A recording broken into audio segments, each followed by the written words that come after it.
बनी इसराइल में एक बस्ती थी जहां लोग बज़ाहिर अल्लाह के फरमान के ताबे थे, मगर अंदर से दुनिया की लालच ने उनके दिलों को कमजोर कर दिया था।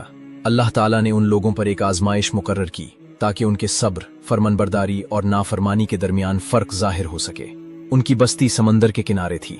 अल्लाह ने उन्हें हुक्म दिया कि हफ्ते के दिन यौम सब्बत शिकार न करें। आम दिनों में मछलियां कम आती थीं, मगर सब्बत के दिन अल्लाह की कुदरत से बेशुमार मछलियां पानी के ऊपर तक आ जातीं, यहां तक कि लोग उन्हें हाथ डालकर पकड़ सकते थे। ये मंजर लोगों के लिए एक खुला इम्तिहान था। कुछ लोग ईमान और तकवा पर कायम रहे और कहने लगे, ये अल्लाह की आजमाइश है, हम इसकी नाफरमानी नहीं करेंगे। मगर दूसरी तरफ कुछ लोग लालच में आ गए।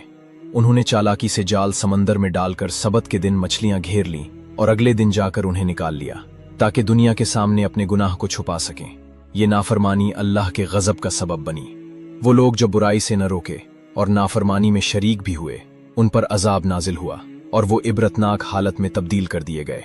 जबकि वो लोग जो बुराई से रोकते रहे और अल्लाह के हुक्म पर साबित कदम रहे, अल्लाह ने उन्हें अपनी रहमत में जगह दी। इस वाक़े में बड़ा सबक ये है कि अल्लाह की आजमाइश कभी भी दुनिया की ज़ाहिरी आसानियों या फ़ायदों के ज़रिए आ सकती है।